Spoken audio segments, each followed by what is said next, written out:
Bonjour. So the video that's about to come up that I recorded already is actually my story. The story of how I started my Shopify store 8 years ago and the huge mistake I made because I didn't fundamentally understand that there were different types of businesses and that not every type of business is as easy to get started and make money off. So I was basically hitting a brick wall. And the story might be a bit of a long one, but if you stick to the very end of the video, you're hopefully going to realize the different types of businesses that there are and maybe make some readjustments to your own business or at least get better prepared for when you start your business. So with that said, give it a like and subscribe if you enjoy this type of content, and let's jump straight into the video. So one of my first serious businesses was owning a shoe brand. I would make custom loafers that we would build in a little workshop that I used to own all the way in Mexico, León, Guanajuato, to be more precise. It was the three of us. We were down in Mexico in a little workshop and we were building these handcrafted men's shoes, like this really high-end loafers. We were selling them on Shopify, mostly to the US market, and we were selling about one shoe a day. You know, on a really good day, we might sell 2 shoes. So the business was going, but it wasn't going very well, to be honest. And I kept telling myself, I just need this one influencer to talk about me. I just need this one thing that is gonna happen and this business is going to take off. And so that's until the day it actually really hit me. I remember it quite vividly when I was like, oh my God, I'm doing this wrong. It was a really hot day in the middle. Like, you have to imagine a really hot day in the middle of the Mexican desert, like not an exotic place at all. I was in the workshop. And the workshop was this small little shack. It's the size of a 1-car garage, so really not big. And it was boiling hot because it had one of those tin roofs, you know, the metal ones with no isolation. So around noon, it gets so hot, you actually can't work.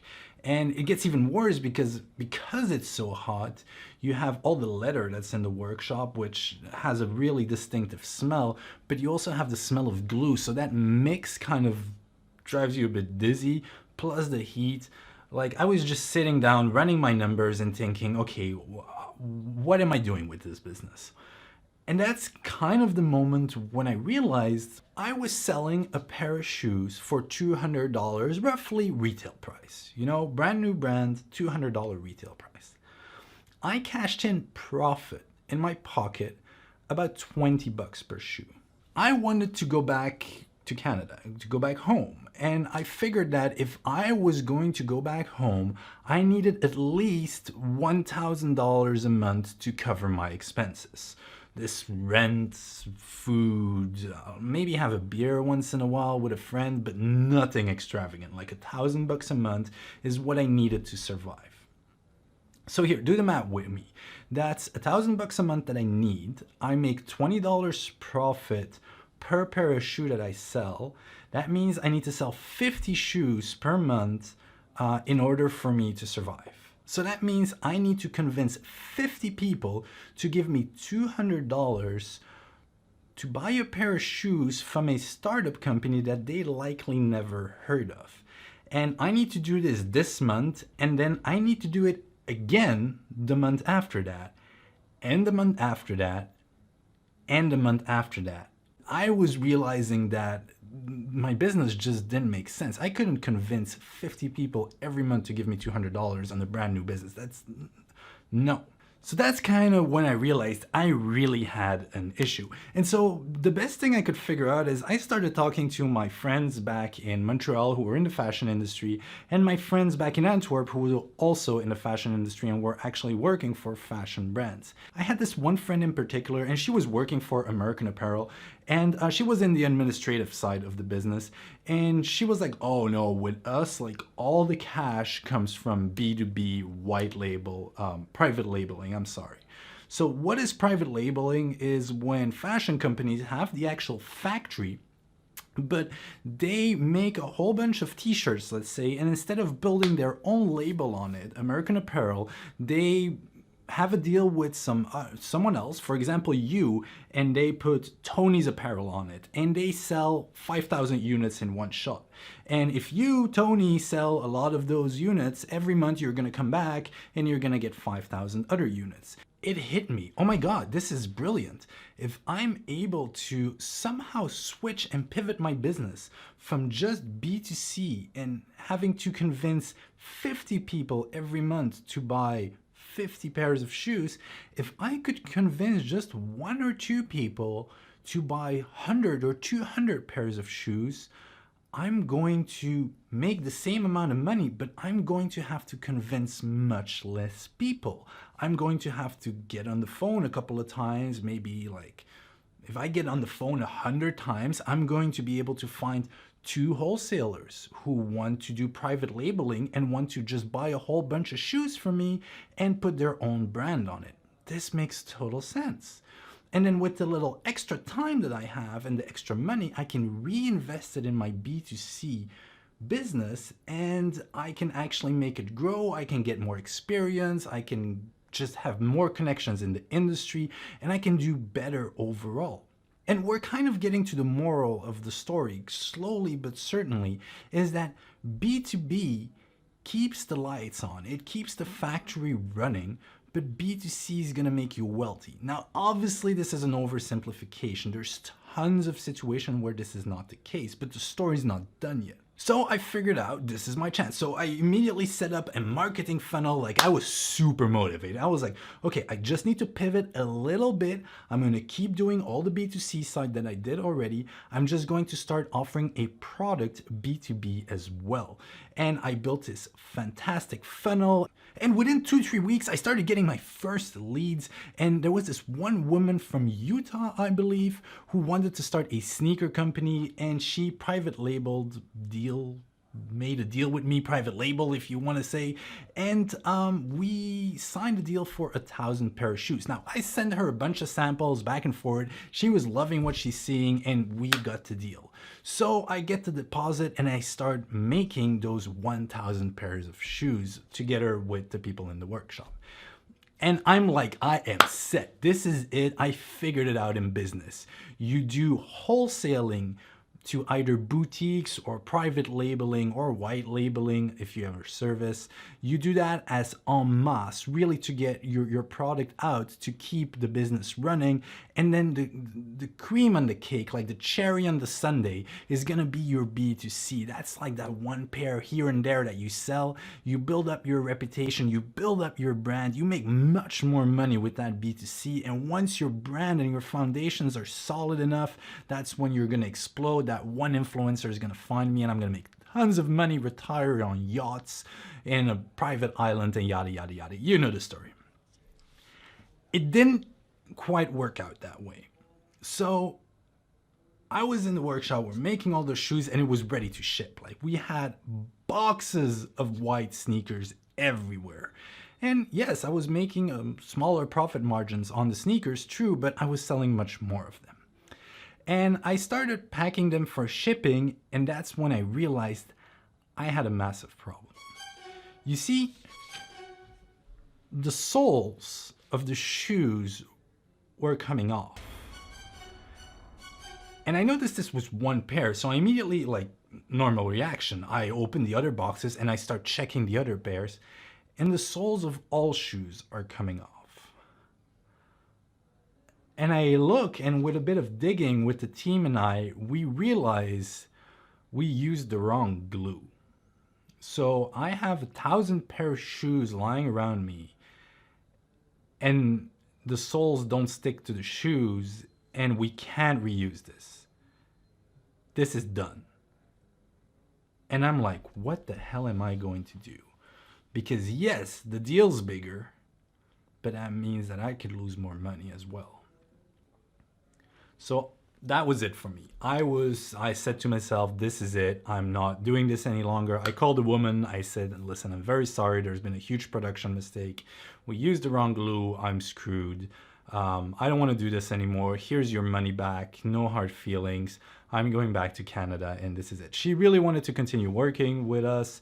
I was like, no, I just took the business. I salvaged it. to people there. I got some money out of it. They continued working with the woman. I don't know what happened after that. I think it went pretty fine. But I was like, I am out of this. And that is because I was B2Bing a product.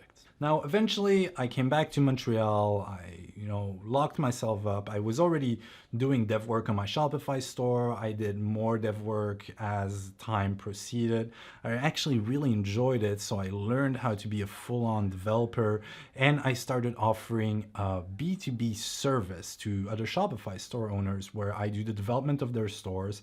And now we do something like 600 stores a year. We do the development on them, and it's actually going pretty well, much better than with a shoe company.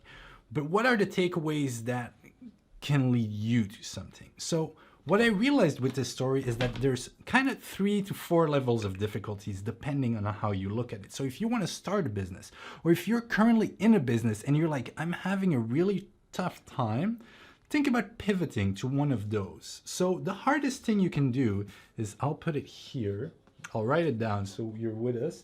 The hardest thing you can do is a business to consumer and you're selling a product. The second hardest thing is business to consumer and you're selling a service. Then you have B2B products, and then you have B2B service. Because when I started my entrepreneurial life, I was naive. I thought starting business A is as hard as starting business B. There is no difference. Well, the truth is, it's much more like the Olympics. It's a little bit easier to win a gold medal in archery, where there's just less competition and there's still an element of random luck, than in track, where you have to run against someone like Usain Bolt and the competition is insane. If you want the gold medal, and if that's your goal, then signing up for archery makes more sense. You just have more chances of making it there. If you want to make money and live on your own terms and have a business that is working and that you can call yourself an independent entrepreneur, then doing a B2B service makes more sense to start with. Afterwards, you're going to have free time, you're going to have some money in your pocket, and you can focus on something else. But let me explain why I figured out this was the level of difficulties. You see, with B2C, when you're a business and you're selling to a consumer, you have the same problem as I selling the shoes.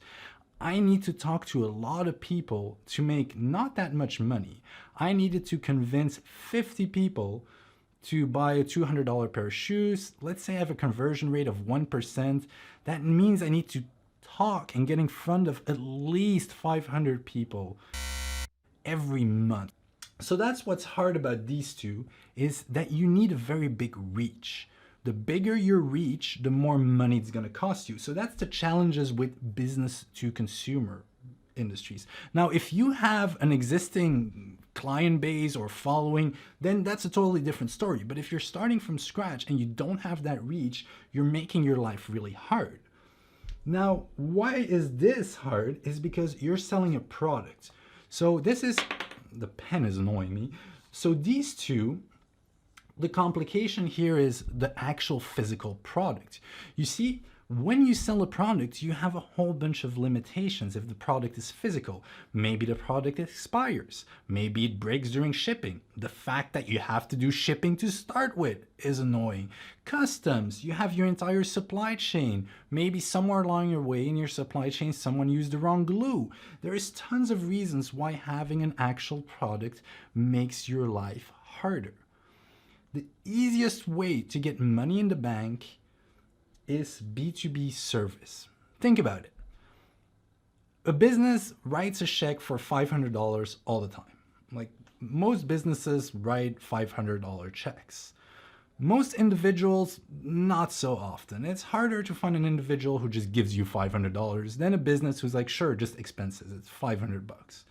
If you, in my case, needed $1,000 a month to survive, I just needed to convince one business to give me $1,000 or two businesses to give me $500 each.